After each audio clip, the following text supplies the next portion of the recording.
August 15 నాడు జెండా ఎగరవేయటానికి, జనవరి 26 నాడు జెండా ఆవిష్కరించడానికి తేడా ఏంటో తెలుసా? ఆగస్టు 15, 1947న స్వేచ్ఛా వాయువులు పీల్చుతూ భారతదేశం స్వాతంత్రం పొందింది. అందుకే ప్రతి ఏటా ఈ తేదీన స్వాతంత్ర దినోత్సవాన్ని జరుపుకుంటున్నాం. ఈ తేదీన దేశవ్యాప్తంగా జెండా ఎగురవేసి సాంస్కృతిక కార్యక్రమాలను నిర్వహిస్తారు.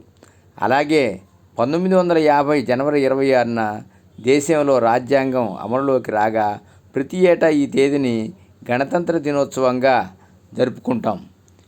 ఈ రోజున దేశవ్యాప్తంగా త్రివర్ణ పతాకాన్ని ఆవిష్కరించి ఘనంగా గణతంత్ర దినోత్సవాన్ని నిర్వహించుకుంటాం. అయితే ఆగస్టు 15న జెండా ఎగరవేయటానికి, జనవరి 26న జెండా ఆవిష్కరించడానికి మధ్య చిన్న తేడా ఉంది. ఆ తేడా ఏమిటో తెలుసుకుందాం. ప్రతి సంవత్సరం ఆగస్టు 15న దేశ ప్రధాని న్యూఢిల్లీలోని ఎర్రకోటలో జాతీయ జెండాను ఎగురవేస్తారు. ఆగస్టు 15 రోజున జాతీయ పతాకాన్ని స్తంభం దిగువన కడతారు. బ్రిటిష్ పాలన నుంచి భారతదేశం స్వాతంత్రాన్ని పొందిందని సూచించడానికి త్రివర్ణ పతాకాన్ని పైకి లాగుతారు. మొదటి స్వాతంత్ర దినోత్సవం రోజున బ్రిటిష్ దేశ జెండాను దింపుతూ మన దేశ జెండాను పైకి ఎగురవేశారు. స్వాతంత్రం వచ్చిందని తెలియజేయడానికి ఇలా త్రివర్ణ పతాకాన్ని పైకి లాగి ఎగురవేస్తారు. ఇది కొత్త దేశ ఆవిర్భావానికి ప్రతీకగా నిలుస్తుంది.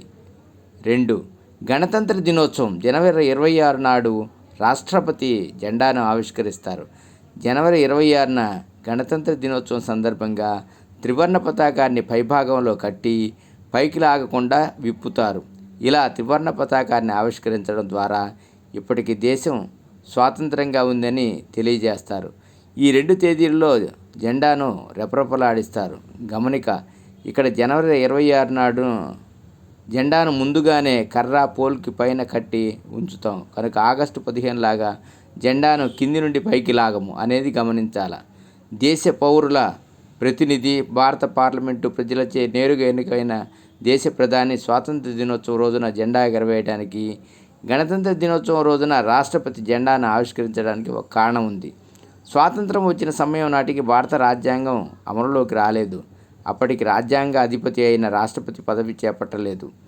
దీంతో రాజ్యాంగం అమల్లోకి వచ్చిన జనవరి 26వ తేదీన రాజ్యాంగ అధిపతి అయిన రాష్ట్రపతి రిపబ్లిక్ డే నాడు మహోన్నత జెండాను ఆవిష్కరిస్తారు. అయితే ఇక్కడ గమనించాల్సిన వ్యత్యాసం ఏమిటంటే, స్వాతంత్ర దినోత్సవం సందర్భంగా ప్రధానమంత్రి జెండాను ఎగురవేస్తారు. గణతంత్ర దినోత్సవం నాడు రాష్ట్రపతి జెండాను ఆవిష్కరిస్తారు. ఇంకొక వ్యత్యాసం ఏమిటంటే, గణతంత్ర దినోత్సవ కార్యక్రమాల వేడుకలు 2 వేర్వేరు ప్రదేశాల్లో జరుగుతాయి. స్వాతంత్ర దినోత్సవం ఆగస్టు 15 నాడు జెండా ఎగరవేసే కార్యక్రమం ఎర్రకోటలో జరుగుతుంది. గణతంత్ర దినోత్సవం జనవరి 26 నాడు రాజ్పథ్లో జెండా ఆవిష్కరణ కార్యక్రమం జరుగుతుంది. కావున ఈ సమాచారం మన వాళ్ళకి అవగాహన కల్పించడం మన బాధ్యతగా భావించండి. ముఖ్యంగా విద్యార్థులకు తెలియజేస్తారని ఆశిస్తున్నాం.